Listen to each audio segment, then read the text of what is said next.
Saludos cordiales, qué placer es para mí estar con ustedes. A la verdad que he quedado pero no positivamente impresionado, sino muy positivamente impresionado con el evento.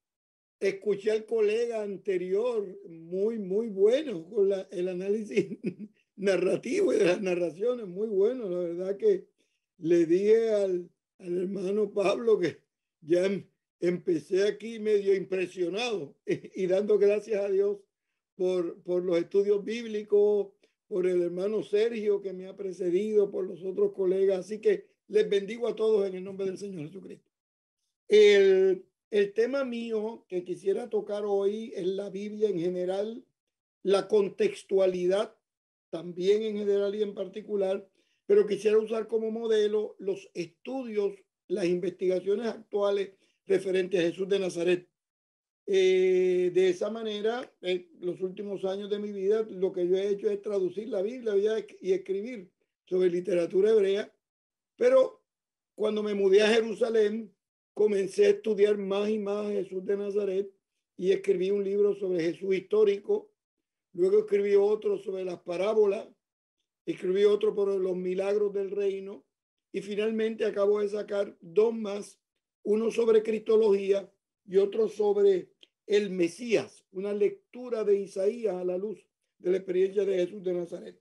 Entonces, fundamentado en eso, quisiera hablarle en esta noche acerca de cómo están los estudios sobre Jesús de Nazaret y sobre todo qué nos puede ayudar, cómo nos ayuda, qué contribución hace a nuestra contextualización del mensaje cristiano. En primer lugar, déjeme hacer una declaración fundamental, y es que lo que cambió la historia, lo que cambió todo lo que nosotros conocemos sobre religión, lo que cambió entendemos sobre Jesús de Nazaret, tanto el Jesús histórico como el Cristo de Dios, fue la resurrección. Si Cristo no hubiese resucitado, lo estuviéramos estudiando por el carril de la pedagogía, por el carril de la educación transformadora, por el carril de la solidaridad, por el carril de la filosofía. Yo no sé cuántos temas, ¿verdad?, pudiéramos estudiar a Jesús de Nazaret. Pero como le dio con resucitar, todo cambió. Hablaba de resurrección. Nosotros tenemos narraciones alrededor de las narraciones de la pasión. Las narraciones de la pasión incluyen tres tipos de narraciones: anuncios de la pasión, la semana final de la pasión y las narraciones de la resurrección. Esas narraciones de que necesitaba ir a Jerusalén y que le tocaba resucitar, los discípulos, yo sospecho que le escuchaban con gusto, con gozo, pero más desde una perspectiva filosófica, más de una perspectiva teológica, más desde una perspectiva del deseo, del cariño, de la posibilidad. Yo no estoy seguro que los discípulos lo estuvieran entendiendo y lo vieran como que iba a resucitar físicamente al tercer día. O sea, era difícil de entender el tema de la resurrección, porque es complicado el tema de la resurrección. Entonces, inclusive uno de los discípulos, Pedro, decía cuando le dijo que iba a Jerusalén, que tal cosa no nos acontezca, según el texto bíblico. Otro de los discípulos dijo: yo no le creo hasta que yo no le ponga el dedo. Y las narraciones bíblicas son claras en torno a ello. O sea, es difícil creer la resurrección. Para nosotros lo creemos por la fe y ya, y seguimos predicando el evangelio. Pero para los primeros debe haber sido difícil. Luego que resucita, todo cambia. Los discípulos comienzan a reflexionar sobre lo que dijo, sobre lo que hizo, las implicaciones de sus discursos, las implicaciones de sus milagros, las implicaciones de sus enseñanzas, las implicaciones de las parábolas. Comienzan a repensar todo eso y comienzan a transmitirse de forma oral grupos de discursos, relatos, como muy bien comentó el colega Sergio, relatos particulares sobre Jesús de Nazaret, grupos de parábolas, relatos de milagros. Poco a poco se fueron y ya para el año 50, 48, 52, por ahí 60, algunos piensan, comenzaron a redactarse cuando empiezan a morir los discípulos que vieron a Jesús, comienzan a redactarse las narraciones orales y van poco a poco organizándose de forma tal que nosotros tenemos primero los 3 evangelios sinópticos y el cuarto, el evangelio según San Juan. Nosotros estudiamos los evangelios en el mundo académico desde la perspectiva que nosotros conocemos como la perspectiva canónica. Este curso va a ser sobre Mateo y empezamos Mateo 1, 2, 3, 4 y después Mateo, Marcos 1, 2, Lucas 1, 2 y finalmente Juan. Sin embargo, en las iglesias locales, el acercamiento canónico no es el más popular. Se estudia a Jesús de Nazaret en las iglesias locales más desde una perspectiva más temática. En Navidad, las narraciones del nacimiento. Semana Santa, la pasión. Y así, los temas. Este mes vamos a estudiar las oraciones de Jesús. Este otro mes vamos a estudiar las sanidades. Este otro mes vamos a estudiar. Entonces, de esa manera, en la iglesia local se está estudiando a Jesús de Nazaret. El día de hoy, permítanme recomendarles una metodología que yo he estado promulgando y estoy afirmando en diferentes contextos, que se conoce, yo no sabía que el hermano Sergio iba a hablar de las narraciones el día de hoy, pero que se conoce como la metodología de las narraciones. Y nosotros descubrimos en los 4 evangelios que existen 3 grandes temas de narraciones en todos los evangelios. El primero son las narraciones del nacimiento. Todo lo que tiene que ver con el nacimiento de Jesús de Nazaret, la estrella de Belén, la revelación a María, la revelación a José, la revelación a Elizabeth, los sabios del oriente, la estrella de Belén, Herodes.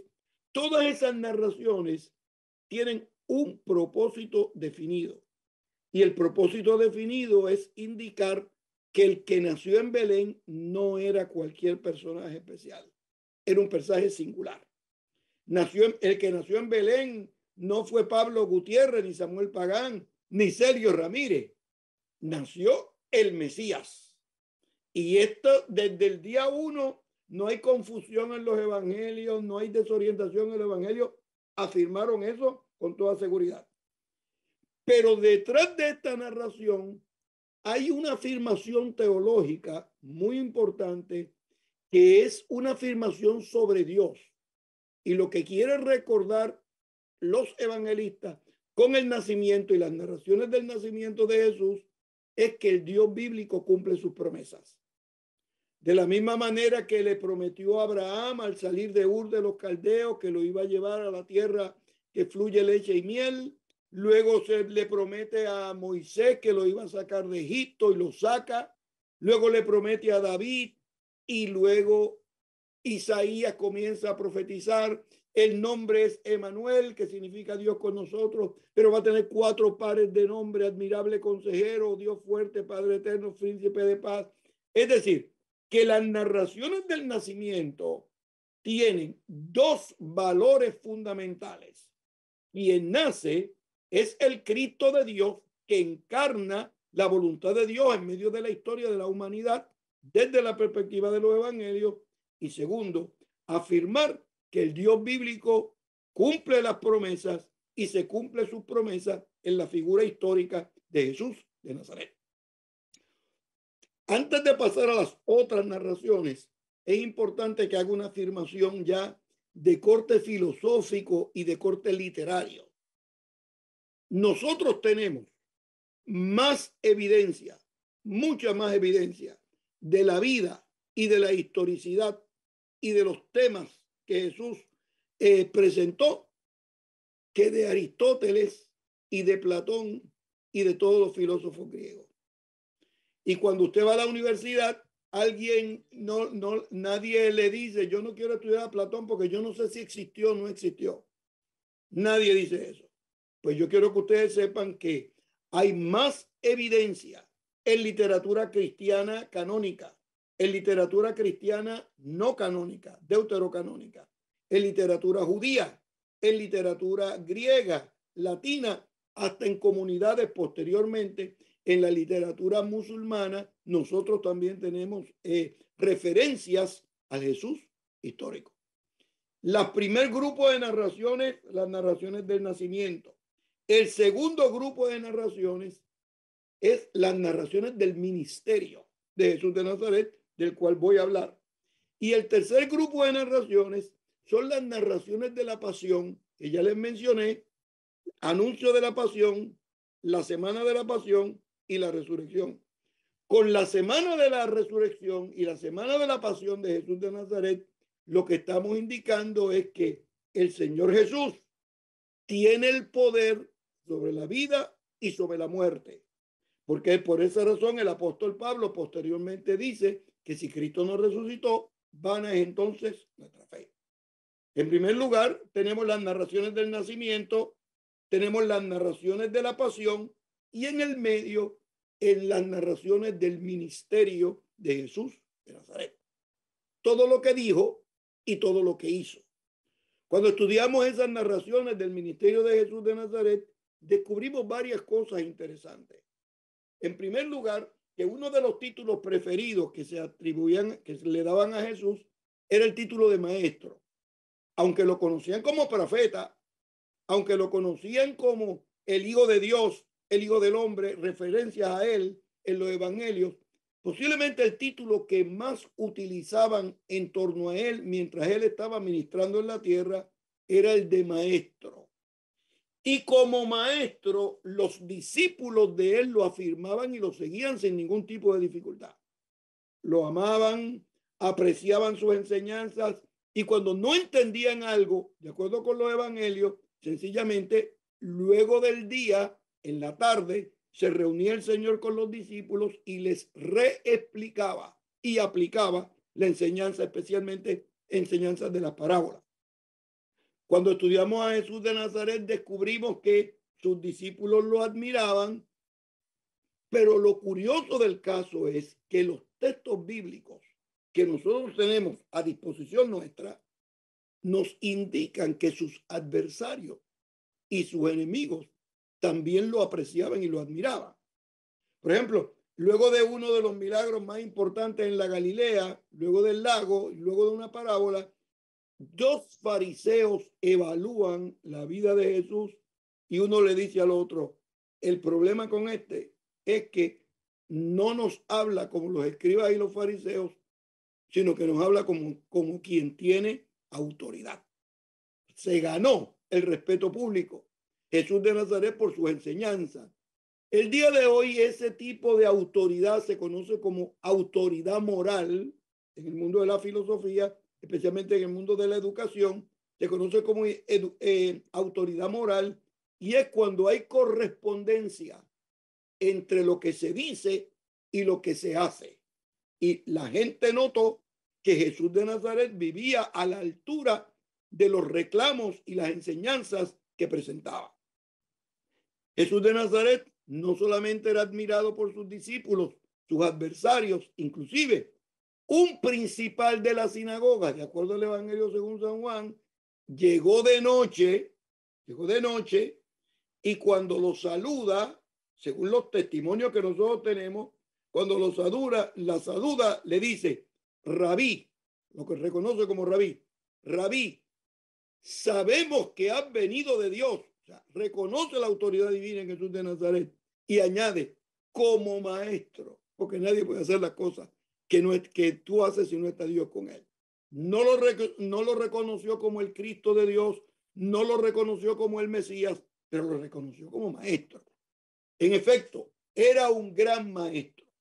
Y la primera afirmación que quiero hacer con respecto a la pedagogía de Jesús es que Jesús enseñaba de dos formas básicas. Enseñaba con el discurso y enseñaba con sus acciones. Enseñaba con lo que decía y enseñaba con lo que actuaba. Es decir, que cuando analizamos con profundidad las narraciones del ministerio de Jesús de Nazaret, descubrimos que enseñaba de dos formas, con el discurso y con los prodigios, con los milagros, con los actos espectaculares de parte de Dios.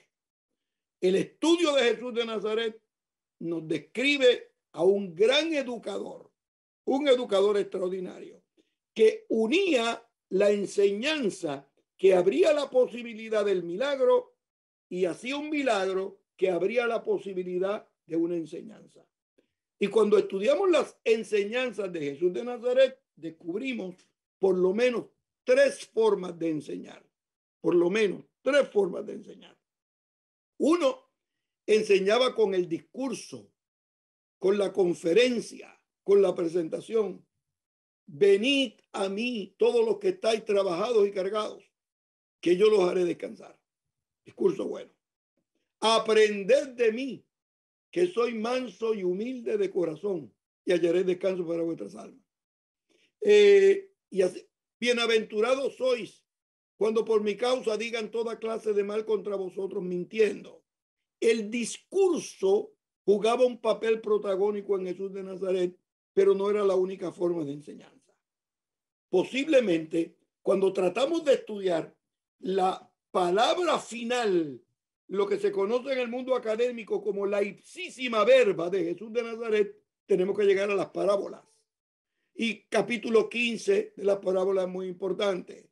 Por ejemplo, la parábola de la oveja perdida, moneda perdida, y en vez de un hijo perdido, eran dos hijos perdidos. Estaban perdidos los dos igual, y uno se perdido y se fue, otro perdido y se quedó, pero necesitaban un padre perdonador. Yo estoy recomendando a los comités de traducción de la Biblia que en vez del título El hijo pródigo, en la parábola del hijo pródigo, el título verdadero debe ser la parábola del padre perdonador. Enseñaba con el discurso, enseñaba con las parábolas, enseñaba con las oraciones. Venga tu reino. Si es posible que pase de mí esta copa. Que sean uno como tú, oh Padre, en mí. Y todas esas enseñanzas están ahí para que nosotros podamos entenderlas. No solamente enseñaba con el discurso, enseñaba también con los milagros. Y cuando estudiamos los milagros de Jesús de Nazaret, descubrimos cuatro formas de milagros. Uno, enseñanzas. Dos, liberación de endemoniados. Tres, resurrección de muertos. Y cuatro, milagros sobre la naturaleza. Cada uno de estos grupos de milagros tenían una enseñanza importante. Las sanidades demostraba el poder de Jesús sobre el cuerpo humano. La liberación de demonios, el poder de Jesús sobre la mente. La resurrección de muertos, el poder de Jesús sobre la vida y la muerte. Y los milagros sobre la naturaleza revelaban su capacidad de hacer milagros sobre la creación, sobre todo lo que Dios había creado y sobre la naturaleza. Todos esos milagros y enseñanzas le abren la puerta a la educación transformadora que Jesús de Nazaret llevaba a efecto. Por favor, entiéndanlo y disfrútenlo. Jesús de Nazaret no estaba en el ministerio del entretenimiento, ni organizaba campaña para que la gente le llevara a los enfermos. Jesús estaba involucrado en el ministerio de las transformaciones, en la modificación de la conducta, en la revisión de las prioridades de la vida, en la encarnación en la gente con necesidad y angustia, en la ruptura de las cadenas. Eso estaba en el ministerio de Jesús de Nazaret. Y cada enseñanza y cada milagro apuntaba a uno de los valores fundamentales en el ministerio de Jesús de Nazaret. Déjenme culminar de la siguiente manera, porque ya me quedan 30 segundos. Miren, en su milagro de sanidad demostraba su poder sobre el cuerpo y sanó a todos los enfermos que se encontró. Liberó a todos los endemoniados que se encontró. Resucitó a todos los muertos que se encontró. Y los milagros sobre la naturaleza pusieron de manifiesto su poder que rompe los linderos del tiempo, de la historia, de la geografía y de las desesperanzas humanas para la mismísima gloria de Dios. Y me pasé por 12 segundos. Así que culmino. Gracias por permitirme esta breve presentación, Pablo y Sergio y el resto de los colegas que están aquí con nosotros y Eduardo también.